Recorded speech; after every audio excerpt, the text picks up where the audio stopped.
अस्सलाम वालेकुम दोस्तों, मैं डॉक्टर तंजीम सिराज और मेरे इस यूट्यूब चैनल में आपका बहुत बहुत स्वागत है। आज के इस वीडियो में बात करेंगे ओवर थिंकिंग डिसऑर्डर यानी कि ज़्यादा सोचने की बीमारी। तो बात जब आती है ज़्यादा सोचने की तो इसमें कई तरीके की बात जो है सामने निकल के आती है। अगर हम इसकी डेफिनेशन की बात करें, इसकी परिभाषा की बात करें तो ओवर थिंकिंग यानी ज़्यादा सोचने की बीमारी को हम बोलते हैं जैसे किसी थॉट को हम बार बार बहुत ज़्यादा देर तक सोचें। एक ही थॉट यानी कि एक ही सोच को हम अपने माइंड में इस तरीके से भर लें कि कोई दूसरी थॉट उसकी जगह ना ले पाए, यानी कि ऑब्सेसिंग थॉट, लगातार एक ही थॉट का बार बार आना। या फिर हम बोलते हैं रुमिनेशन। रुमिनेशन मतलब बोलते हैं चिंतन करना, मनन करना और एक गहन अध्ययन करना किसी बात का। लगातार एक ही बात जो है हमारे मन में चलती रहती है। वो बात जो है कुछ भी हो सकती है, लेकिन जनरली अगर हम बात करें जैसे कि अगर एक अभी हम कहीं जाते हैं या हम कोई रूट तय करते हैं, हमें कहीं जाना है और हमें ट्रैवलिंग करनी है, यात्रा, हम कहीं जाते हैं और या फिर हमें कोई रेस्टोरेंट में ठहरना है तो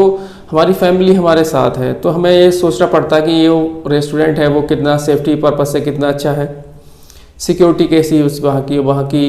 जो रेजिडेंशियल है वो किस तरीके की है, हम वहाँ कितने सेफ हैं, वो कितना कंफर्टेबल हमारे लिए रहेगा। तो अपनी फैमिली के लिए, अपने चिल्ड्रन के लिए, अपने बच्चों के लिए हम जो सोचते हैं वहाँ तक तो एक आप जिस तरीके से मैंने डेफिनेशन बताई तो ऐसा लगेगा जैसे हम भी जो है ओवर थिंकर हैं, यानी कि हम भी ज़्यादा सोचते हैं। लेकिन एक हद तक तो ठीक है कि ज़्यादा सोचना, कुछ हद तक ठीक है ज़्यादा सोचना, लेकिन हम बात उसकी नहीं कर रहे हैं। बात हम कर रहे हैं ऑब्सेसिंग, यानी कि ऑब्सेसिंग या फिर रुमिनेशन। एक थॉट जो आपको परेशान करता है उसको आप काफ़ी देर तक लगातार उसी थॉट के बारे में सोचते रहते हैं और यहाँ तक कि उससे आपकी जो लाइफ है, दैनिक लाइफ है, दिनचर्या है, उस पर काफ़ी ज़्यादा प्रभाव पड़ता है और उस पर काफ़ी ज़्यादा दिक्कतें आती हैं। आपकी लाइफ में काफ़ी परेशानियाँ जो है आने लगती हैं। साथ ही साथ हम बात करते हैं कि जो ओवर थिंकिंग डिसऑर्डर है यानी कि जो ज़्यादा सोचने की बीमारी है, इसके पीछे का कारण क्या होता है।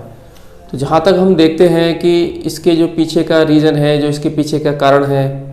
तो वो इंसान जो ज़्यादा सोचता है या उसको ज़्यादा सोचने की बीमारी है तो उसके पीछे कहीं ना कहीं एक ऐसा कारण है जैसे हम बोलते हैं PTSD यानी कि पोस्ट ट्रॉमेटिक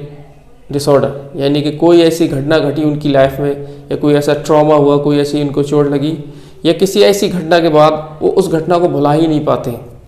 उस घटना को वो भुला नहीं पाते हैं और उसकी जो है मेमोरी जो है बार बार रिलैप्स करती हैं, बार बार उसको आती हैं, वो उसके माइंड में चलता है, यानी कि PTSD post traumatic stress disorder. या फिर एगोरोफोबिया, एगोरोफोबिया की वजह से भी होता है। एगोरोफोबिया उसको बोलते हैं जैसे हम किसी ऐसे प्लेस पे जाते हैं या कोई ऐसी लोकेशन है, कोई ऐसी जगह है जहाँ हमारे जाने से हमारी जो है कुछ पुरानी यादें उखड़ जाती हैं या कुछ ऐसी चीज़ फीलिंग हमें आने लगती है जिससे कि हम डिप्रेस हो जाते हैं या फिर हम घबराने लगते हैं, हमें परेशानी आ जाती है। तो उस प्लेसेस पे जाने के बाद भी इंसान उसके बारे में जाने से ज़्यादा सोचने लगता है। मरीज कोई पैनिक डिसऑर्डर का पेशेंट है या फिर एक बोलते हैं सेलेक्टिव म्यूटिज्म। सेलेक्टिव म्यूटिज्म मतलब बच्चों के अंदर होता है एक तरीके का। बच्चे जो है जब बच्चे होते हैं तो उनके अंदर जो कम्युनिकेशन स्किल्स होते हैं वो डेवलप पूरी तरीके से नहीं हो पाते हैं, यानी कि कम्युनिकेशन स्किल उनके जो है पूरी तरीके से डेवलप नहीं हो पाते हैं, उनको बातचीत करने में काफ़ी दुश्वारियाँ होती हैं। तो सेलेक्टिव म्यूटिज्म है वो बच्चों के अंदर जो बात करने की सलाहियत नहीं हो पाती, कम्युनिकेशन स्किल डेवलप नहीं हो पाता है, तो वो एंजाइटी का शिकार हो जाते हैं। और एंजाइटी के बाद ओवर थिंकिंग का एक सिम्टम आता है, यानी कि जो ओवर थिंकिंग है और ज़्यादा सोचने की बीमारी है ये एक एंजाइटी का अलामत है, एंजाइटी का सिम्टम है, एंजाइटी का लक्षण है। फॉर एग्जाम्पल अगर कोई पैनिक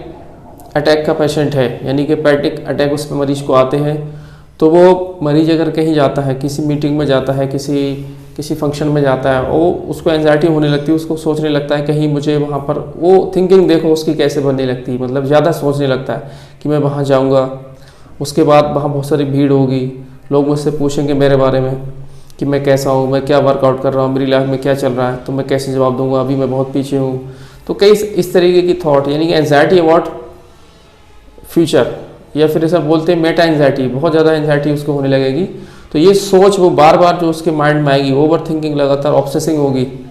तो उसके बाद से उसको पैनिक अटैक आने की पॉसिबिलिटी बढ़ जाएगी। तो इस तरीके की चीज़ें होती हैं। एक तरीके का ओवर थिंकिंग आप कह सकते हैं कोई डिसऑर्डर नहीं है बल्कि एक सिम्टम है, सिम्टम है एंजाइटी का, सिम्टम है घबराहट का। क्या एग्जाम्पल होते हैं ओवर थिंकिंग के? ओवर थिंकिंग यानी कि ज़्यादा सोचने के एग्जाम्पल आप कैसे कह सकते हैं? फॉर एग्जाम्पल मान लिया जाए आप एक स्टूडेंट हैं या आप जो है कॉलेज में पढ़ते हैं, तो आपकी जो परफॉर्मेंस है, आपका जो रिज़ल्ट है, आप किस तरीके से परफॉर्म कर रहे हैं, आपकी कॉलेज में क्या इंपॉर्टेंस बन रही है, आप अपने बारे में ज़्यादा कंसर्न हो सकते हैं, बहुत ज़्यादा सोच सकते हैं कि मेरी इमेज कैसी बन रही है, तो यह घर वाले मुझे किस नज़रिए से देख रहे हैं, मेरा रिजल्ट की परफॉर्मेंस कैसी है। तो परफॉर्मेंस टाइप ऑफ एंजाइटी की वजह से भी जो है ओवर थिंकिंग यानी कि ज़्यादा सोचने की अलामत जो है होने लगती है। और एक इम्पॉर्टेंट एग्जाम्पल इसका ये है कि बहुत ही ज़्यादा वर्स कंडीशन को सोचना, यानी कि किसी हम प्लान कर रहे हैं कोई चीज़ और हमें कहीं जाना है या हमें कुछ अच्छा करना है, तो उसके बारे में हमारे जो ओवर थिंकर होते हैं, जिनको ज़्यादा सोचने की बीमारी होती है, वो सोचने लगते हैं अच्छा मैं कार से जा रहा हूँ या मैं नैनीताल जा रहा हूँ, कहीं ऐसा ना हो मैं वहाँ जाऊँ और एक्सीडेंट नहीं हो जाए, फिर वो मेरी कार जो है खाई में नहीं गिर जाए, मैं मर नहीं जाऊँ, मेरी पूरी फैमिली जो है डैमेज नहीं हो जाए। मतलब अभी घर से निकले ही नहीं है और सारी सोच हमने तैयार कर ली और काम जो है बंद हो गया, फिर लास्ट में डिसीजन लिया नहीं हम ये काम नहीं कर सकते। मतलब एक ज़्यादा सोचने की बीमारी की वजह से लोगों के अंदर बहुत ही ज़्यादा आगे से आगे बहुत ज़्यादा सोचने लग जाते हैं, जो कि काफ़ी गलत होता है। तो जो ज़्यादा सोचने की बीमारी होती है वो दो लोगों में एक जैसी नहीं होती है, यानी कि no two peoples like think same. और हमारे होम्योपैथी में यही कहा जाता है कि जो एसेंस ऑफ इंडिविजुअलाइजेशन है, यानी कि इंडिविजुअलाइजेशन अलग अलग तरीके से हम लोग मरीज को देखते हैं।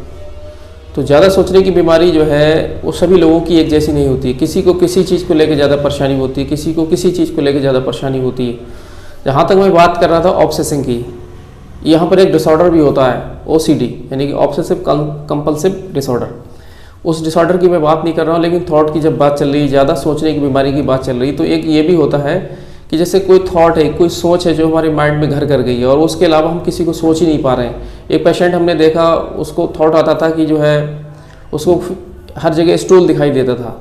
यानी कि ह्यूमन स्टूल दिखाई देता था और वो हाथ अपने बार बार धुलता था और हर जगह इसको स्टूल दिखाई देता, उसके माइंड में बस स्टूल का ही थॉट रहता था, बिल्कुल पागल सा हो गया था, उसके समझ में नहीं आता था कि क्या है, बस एक ही थॉट स्टूल हर जगह दिखाई देता था।